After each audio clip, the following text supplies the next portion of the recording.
make sure that we are bringing in more than we putting out, along with making sure we keep it like what we bringing in. You feel me?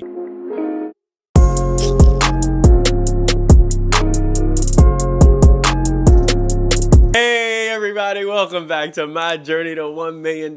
We on week 7. Week 7, man, turn up. Listen.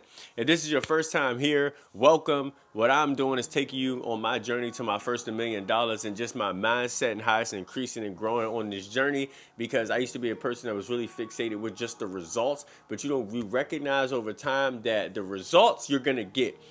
But what you got to do is pay attention to the person you are becoming in the process to achieving those results. And so if you want to see these mindset shifts and growths, hit that subscribe button, hit the like button regardless, because you hear it's free and it pushes this video out to other dream chasers like yourself. And man, let's get right into it. So what we're going to do today is a reflection of my first month and, my first month and a week so far, just what I've learned so far about this year and just, how I feel like it's going, and I think everyone should do these, by the way. Like, if you have not done a 1 month check-in, month and a half check-in with yourself personally, I think every month is better. Do it. It's really good for you to continually grow as a person. We already went through the motto of the year. My motto was to build higher standards and not just habits. What that means is like just showing up ain't good enough anymore. Keep getting better and better and better. And y'all probably noticed with the videos how they're getting better and better and better. I'm starting to get more and more interactive with certain things because I'm just trying to improve and trying to like make sure I take my life to that next level. And so some reflections I've learned so far on this year, right? One thing was being consistent really does pay off, okay? When I started the year, I was like at 100 something subscribers. I'm like at 3 something now. Looking forward to getting to 4, and like I'm just enjoying the process. But like my consistency on this channel has like really went up a lot, and just making sure I'm putting out videos, trying to understand more about the algorithm and just do certain things so I continually bring value to people's life. It's like been so refreshing and rewarding to like just know that I am having an impact on people's lives, and I continually plan on doing that. So that was just one of the first things, is just how consistency is just so important to be able to achieving your goals, but just also like knowing that when you are staying authentic, because I'm not a trend chaser or any of those things. Y'all notice I don't post any trends. I'm literally giving y'all the authenticity to me growing as a person. You're gonna grow slower that way, of course, naturally. But I feel great where I am and where I'm going, because this is just who I am. So very important to know. Next thing I learned is, and I had 2 videos about this so far, but now I'm gonna deep dive in it, man. Keeping up with relationships, when you got a 9 to 5 and you chasing your dreams, it's difficult, okay?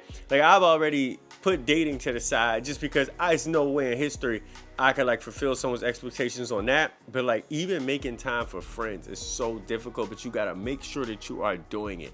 Like, because all of us are struggling with it. And I thought it was just me, but the more and more I'm bringing this up to people and just like breaking it down to them, they're telling me how they struggle with keeping up with relationships too, because it's just not an easy thing to do when you're chasing after what you want. And I noticed that a lot of people, especially when they talk about LA and they talk about why it's hard to like have those communities, you're right. If you're just looking for like a drinking club or some people to always turn up with, that's one section of people. But if you chasing after your dreams, which a lot of people is here doing, people be busy, because it is expensive to be here, and you really got to be on your ish. And like, let's just be honest, only about 10% of the people here are actually making like exponential amount of money. And if you want to, you can move it up to 30 to 40% that are making enough to get by. But like, that leaves 60% that's grinding. You know what I mean? And so it's just been crazy, like trying to keep up with people, man. But I've been getting better, and I'm so proud of myself. But it was just something great to learn, and something I plan to continually improve on throughout the year. And the last thing would be staying to a budget and why that was so important. So for the month of January, I definitely did a lot of investing, making sure I set a strong foundation for everything I want to like complete for myself. But it was just crazy seeing that even me scaling back on DoorDash and everything else, like, it's just still costly.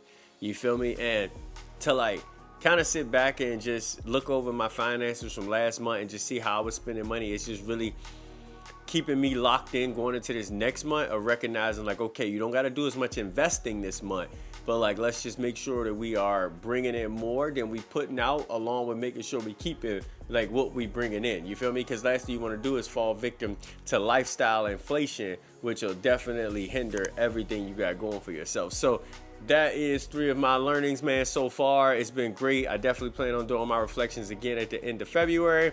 If you enjoyed this video, definitely hit that like button, man. Tell me some reflections you've had from this first month and a half of the year, and you know, just things you're looking to improve upon. And if you do want to know what lifestyle inflation is, check out this next video.